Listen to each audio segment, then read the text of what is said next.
Bonsoir David, bonsoir à tous. Alors, cette étude, que dit-elle ?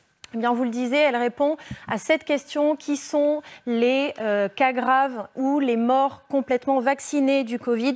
Et cette étude, elle n'est pas à prendre à la légère parce que l'ANSM, l'Agence nationale de sûreté du médicament et l'assurance maladie ont analysé les données médicales de 28 millions de Français, tous complètement vaccinés pendant les 7 premiers mois de 2021, c'est-à-dire bien avant l'arrivée d'Omicron. Et le premier enseignement, c'est que sur ces 28 millions de Français, eh bien, seulement 5 345 ont été hospitalisés pour Covid.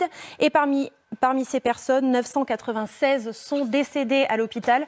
On parle donc de 0,003% de vaccinés décédés sur l'ensemble de ces 28 millions. Et si on ramène ça en proportion aux non-vaccinés, eh bien on se rend compte que le vaccin diminue de 90% le risque d'hospitalisation et de 85% le risque de décès. Ça, c'est une confirmation, on s'en doutait, mais c'est désormais établi pour l'ensemble de la population. Et le deuxième enseignement, effectivement, vous le disiez, c'est que ces personnes vaccinées et décédées ne sont pas forcément représentatives de la population. Et non, ce n'est pas monsieur tout le monde. Alors, de qui parle-t-on ?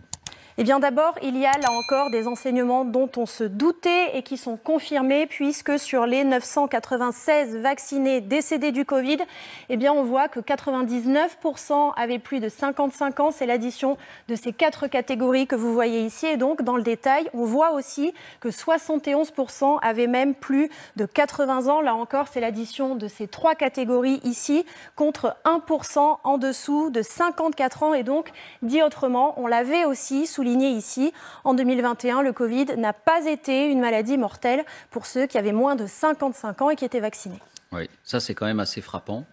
Effectivement, on l'avait laissé entendre. Là, c'est établi à grande échelle, si j'ose dire. Et puis, il y a ce qu'on découvre sur les personnes vaccinées, pleinement vaccinées et qui sont mortes du Covid. Oui, c'est le deuxième élément marquant, ce sont les fameuses comorbidités. On met enfin de vrais mots sur ce terme un peu vague qu'on utilise depuis plusieurs mois. En clair, les auteurs de l'étude identifient 47 maladies qui, en cas de contamination au Covid, multiplient les risques de décès. Ils parlent notamment de l'obésité, du diabète, de l'hypertension, de certains cancers actifs, d'insuffisance cardiaque ou encore de maladies respiratoires chroniques. Et parmi ces personnes, encore une fois vaccinées et décédées, un quart, vous le voyez, 23%, souffraient de cancers actifs alors qu'ils représentaient seulement 4% de l'ensemble. 29% souffraient de diabète et là, ils représentaient 9% de l'ensemble. 67% souffraient d'insuffisance ou de troubles cardiaques contre 6% du total et 75% souffraient d'hypertension alors qu'à la base, ils représentaient 30% de l'ensemble. Et plus frappant encore, seulement 2% de ces 996 vaccinés, encore une fois décédés, n'avaient aucune comorbidité. C'est la catégorie bleue que vous voyez ici.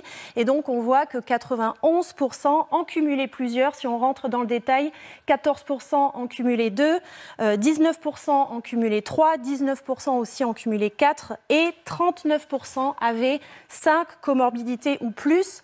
En clair, pour ces personnes-là, le Covid n'est qu'une maladie de plus et le vaccin ne va rien y changer. Et c'est un constat que le professeur Megarban vérifie aussi dans ses services de réanimation. Écoutez.